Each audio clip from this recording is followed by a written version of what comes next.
दुर्गा नदी के किनारे बसा एक गांव फूलपुर। गांव में कुछ 100-150 लोग रहते थे।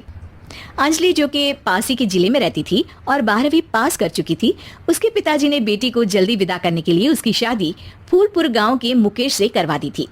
मुकेश कभी स्कूल नहीं गया था और इस कारण वो पढ़ा लिखा नहीं था और बाकी गांव वालों की हालत भी मुकेश जैसी ही थी।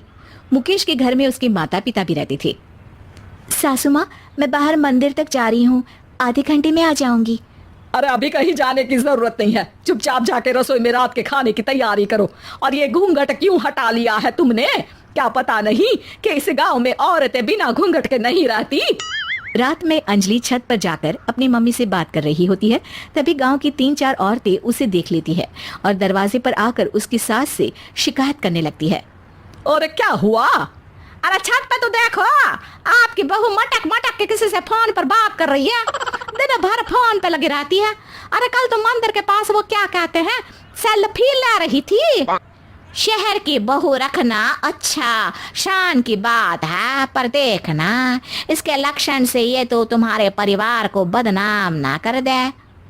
ये पहली बार नहीं था जब सास से गांव के लोगों ने अंजलि की बुराई या शिकायत नहीं की हो। अब तो ये रोज की बात थी। अंजलि ये सब सुन लेती है। जब वो नीचे जाती है तो मुकेश भी वहां आ जाता है। सास कहती है, बेटा, लोग घर आकर शिकायत करने लगे हैं बहू के कामों की, देख लो। पति हो, संयम से रखो इसे। माँ जी, मैं तो अपनी माँ से बात कर रही थी क्योंकि यहाँ कोई बात करने लायक ही नहीं है और अब मैं माँ के पास ही रहूंगी।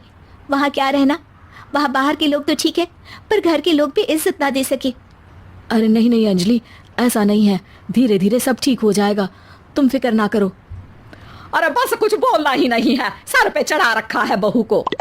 सास मुकेश की नरम बात सुन के वहां से मुंह चढ़ाकर चली जाती है। मैं तो कहती हूँ हम दोनों शहर चले जाते हैं। मैं पढ़ी लिखी हूँ, मुझे वहाँ नौकरी भी मिल जाएगी और थोड़े दिनों में आप भी वहाँ कुछ काम ढूंढ लेना। अरे नहीं नहीं अंजलि, हम यहाँ ना गांव का खेत, माँ पिताजी को छोड़कर शहर नहीं जा सकते। माँ पिताजी को कैसा लगेगा और गांव वाले क्या सोचेंगे? ये कहकर मुकेश सोने चला जाता है और अंजलि की गांव वालों द्वारा बुराई का सिलसिला बहुत दिनों तक चलता ही रहता है। लेकिन अंजलि गुस्सा ना दिखाते हुए समझदारी से काम लेती है। बारिश का मौसम चालू हो जाता है। जोरदार बारिश से पूरे गांव में हाहाकार मच जाता है। दुर्गा नदी में बाढ़ आ जाती है और बाढ़ का पानी पूरे गांव की फसल तबाह कर देता है। फसल की ये हालत देखकर गांव वाले निराश हो जाते हैं और बात तो यहाँ तक पहुँच जाती है कि कुछ लोग तो अंजलि को इस सब का दोषी ठहरा देते हैं। अरे पूरी फसल तबाह हो गई, पता नहीं किसकी नजर लग गई है। अरे जब से चौधरी परिवार में ये शहर की बहू आई है ना, तब से ही गांव की शांति चली गई है। इसके कर्म कांड से माँ दुर्गा नदी भी खुश नहीं है। ये सब सुनकर बेचारी अंजलि रोते हुए अपने घर चली जाती है। कुछ दिन बाद सभी गांव वाले अपनी फसल का मुआवजा लेकर अपने अपने घर आते हैं। मुकेश भी 1500 लेकर आता है। अंजलि को जब पासबुक दिखाता है तो अंजलि हैरान हो जाती है। अरे, ये पासबुक में तो उन्होंने 4000 की एंट्री करी है और आपको सिर्फ 1500 दिए। सच में? अरे वो सरकारी अफसर आपको बेवकूफ बना रहे हैं। सरकार की तरफ से हमें 4000 मिले हैं लेकिन बाकी का सारा पैसा खुद ही खा रहे हैं। आप लोग के अनपढ़ होने का फायदा उठा रहे हैं। ये सब सुनकर मुकेश परेशान हो जाता है लेकिन अंजलि उसे हिम्मत से काम लेने को कहती है और सुबह होते ही मुकेश को पंचायत कार्यालय ले जाती है और साथ में गाँव के और लोगों को भी। आप सरकारी बाबू क्या गांव के लोगों को बेवकूफ समझते हैं? आपको क्या लगता है ये पढ़े लिखे नहीं है तो आप कुछ भी मनमानी करेंगे?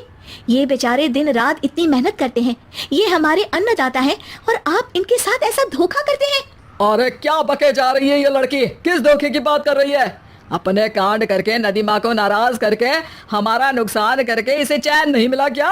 सरपंच जी, इन सरकारी बाबू ने मुझे बेवकूफ बनाया है और मेरे हिस्से के पैसे खुद चट कर गए। बस ये सुनते ही सरपंच वहां से दुम दबाकर भाग जाता है। पता चलता है कि जनपद अधिकारियों ने गांव के सरपंच के साथ मिलकर सबके साथ धोखा किया है। सब लोगों का विरोध शुरू हो जाता है और आखिर में अधिकारी सब गांव वालों के हिस्सों के बचे हुए पैसे उन्हें लौटा देते हैं और कई दिन तक सरपंच गांव में लौटता ही नहीं। अंजलि, तुम नहीं होती तो हम गांव वालों को तो पता ही नहीं चलता कि ये हमें हर बार बेवकूफ बनाते हैं।